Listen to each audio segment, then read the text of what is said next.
Mnamo mwaka 1965, Romania ilijikuta ikiingia katika kipindi kigumu cha mabadiliko ya lazima baada ya kufariki kwa kiongozi wake wa wakati huo, George Jegudej, rais aliyetawala Romania kwa wakati huo. Kifo chake kiliacha pengo katika chama tawala cha kikomunisti na katika taifa kwa ujumla. Wakati huo, wananchi walitamani kupata uongozi mpya ambao ungefufua matumaini na kuboresha maisha yao. Kutokana na katiba ya nchi hiyo, rais anapofariki akiwa madarakani, katibu mkuu wa chama cha kikomunisti ndiye hushika madaraka. Hivyo, katibu mkuu wa wakati huo, Nicolae Ceausescu, alichaguliwa kuchukua nafasi hiyo ya uongozi kama rais wa mirathi. Wakati anaingia madarakani, alionekana kuwa mnyenyekevu, mwenye busara na mwenye mawazo mapya. Wananchi wengi walimuona kama mtu ambaye angeleta mabadiliko baada ya miaka mingi ya udhibiti mkali. Kwa muda mfupi, Ceausescu alipata umaarufu na kuungwa mkono na watu wengi sana. Ceausescu aliwaachia huru wafungwa wa kisiasa, akawaleta mezani wapinzani kwa ajili ya maridhiano na kuboresha huduma mbalimbali za kijamii, pamoja na kuendeleza miradi mbalimbali iliyoachwa na mtangulizi wake. Hata hivyo, muda ulivyoendelea, tabia na mtindo wake wa uongozi vilianza kubadilika. Badala ya kuleta uhuru uliokuwa umeahidiwa hapo mwanzo na Ceausescu, alianza kujenga utawala mkali ambao uliwafanya wananchi kuishi kwa hofu. Ceausescu aliimarisha jeshi la polisi kwa siri lililokuwa likijulikana kama Securitate, ambapo walifuatilia raia kwa ukaribu, wakikamata na kuwatesa wale waliokuwa wakikosoa serikali. Hali hii iliwafanya wananchi kupoteza uhuru wa kusema na hata kuhofia kuzungumza mawazo yao ndani ya nyumba zao wenyewe.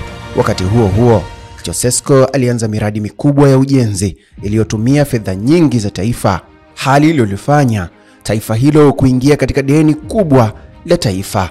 Na ni katika kipindi cha miaka mitano tu, kutoka mwaka 1965 mpaka mwaka 1970, nchi ya Romania ilizidisha mara 5 deni la taifa lililokuwa likisoma kwa takriban dola za Kimarekani bilioni 100 hadi kufikia dola za Kimarekani bilioni 500 katika mwaka 1970. Kupitia fedha hizo, Ceausescu alijenga majengo makubwa ya kifahari na kufanya maamuzi ambayo yaliathiri vibaya uchumi. Hali hii ilisababisha upungufu wa chakula, mafuta pamoja na umeme. Wananchi walilazimika kupanga mstari mirefu kupata bidhaa za msingi, wakati huo maisha yao yakizidi kuwa magumu mwaka baada ya mwaka. Hali ya maisha ilizidi kuwa mbaya hadi kufikia mwishoni mwa miaka ya 1980. Wananchi wengi walikuwa wamechoka, lakini bado walikuwa na hofu kubwa ya kupinga waziwazi kwa sababu ya ukali wa serikali ya Ceausescu. Kwa wale waliokosoa serikali, walitekwa na kupotezwa. Wengine walifunguliwa kesi za uhaini. Katika kuhakikisha anaimarisha uongozi wake wa kidhalimu, Ceausescu aliamua kuweka nguvu ya udhibiti wa mihimili ya serikali. Hapo bunge likawa chombo cha kuisifia serikali, mahakama ikawa sehemu ya kutekeleza maagizo ya rais, huku vyombo vya ulinzi navyo vikiweka chini ya amri yake Ceausescu. Makanisa nayo yakawa ni spika za kutetea serikali. Kanisa la Orthodox, ambalo lilikuwa ndilo kanisa kubwa na lenye waumini wengi nchini Romania, ambapo yapata 80% ya raia wa nchi hiyo walikuwa wakiabudu katika kanisa hilo, likawa linaimba jina moja tu la Ceausescu, huko viongozi wa kanisa hilo wakiwahimiza waumini wao kuheshimu mamlaka, kwani mamlaka hutoka kwa Mungu. Kwa mujibu wa ripoti ya shirika la kijasusi la Marekani CIA iliyotolewa mwaka 2010, ilionyesha kwamba Rais Ceausescu alikuwa akimiliki kikosi maalum cha watu wapatao 70,000 ambao walikuwa wakitekeleza mauaji pamoja na utekaji wa raia waliompinga, huku ikitajwa kuwa watu hao waliokuwa katika kundi hilo walikuwa hawana utambulisho maalum. Hivyo ilikuwa si rahisi kufahamika pale walipotekeleza shughuli zao za udhalimu kwa raia. Pamoja na yote hayo, bado upinzani haukukoma dhidi ya Rais Ceausescu. Katika mji wa Timisoara kulikuwa na kanisa moja la Kiluteri lililoongozwa na mchungaji Laszlo Tokes, ambaye yeye alikuwa akipinga udhalimu uliofanywa na serikali ya Ceausescu wazi, ikiwa ni pamoja na kufungia makanisa yaliyokuwa yakikosoa serikali, utekaji pamoja na ufisadi. Lakini mara kadhaa mchungaji Tokes alionywa juu ya vitendo vyake, huku akiambiwa aache kuchanganya dini pamoja na siasa. Lakini hilo halikumfanya mchungaji Tokes kukoma kufanya hivyo, hali iliyompelekea Rais Ceausescu kumuita wakala wa shetani. Tarehe 15 Disemba mwaka 1989, Rais Ceausescu alitoa amri ya kukamatwa kwa mchungaji Tokes nyumbani kwake, jambo ambalo lilipingwa wazi na raia.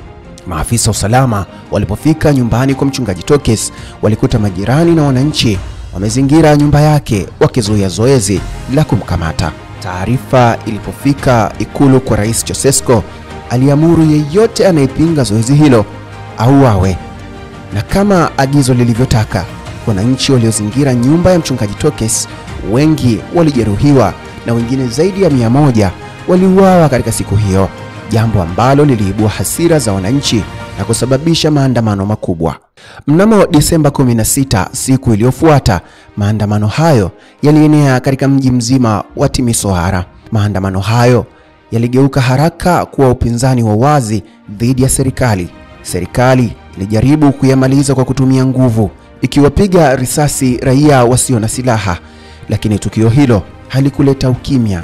Zaidi, lilichochea na kusambaza maandamano katika miji mbalimbali ya nchi hiyo mpaka yalipofika katika mji mkuu wa Bucharest. Mnamo Disemba 21, Ceausescu alijaribu kuonyesha kuwa bado anaungwa mkono na kuitisha mkutano mkubwa wa wananchi. Lakini kwa mshangao, watu hawakuonyesha utii kama zamani. Walianza kumzomea hadharani mbele ya kamera za televisheni. Hilo lilikuwa ni tukio lisilotarajiwa na lilionyesha wazi kwamba mamlaka yake yalianza kutetereka.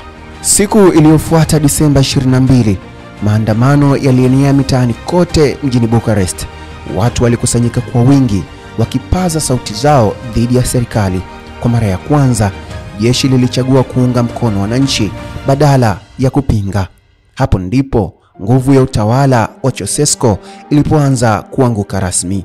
Kiongozi huyo na mkewe walijaribu kukimbia na kutoroka nchini Romania kwa kutumia helikopta, lakini hawakufika mbali, walikamatwa. Muda mfupi baadaye walifikishwa mbele ya mahakama ya wazi, huku wakizomewa na wananchi. Katika mahakama hiyo, kesi yao ilichukua siku 3 tu kusikilizwa na kuweza kukutwa na hatia ya kuua raia wasio na hatia, ufisadi na matumizi mabaya ya madaraka.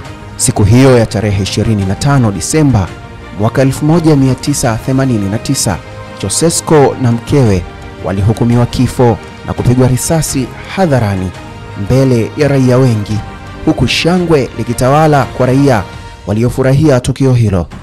Na hapo ndio ukawa mwisho wa utawala wa kidhalimu wa Rais Ceausescu na mkewe. Na tangu siku hiyo, jina la Christmas ya Mapinduzi likazaliwa nchini Romania. Na huo ndio mwisho wa makala yetu. Naitwa Salomo Amani na hii ikawabe makala.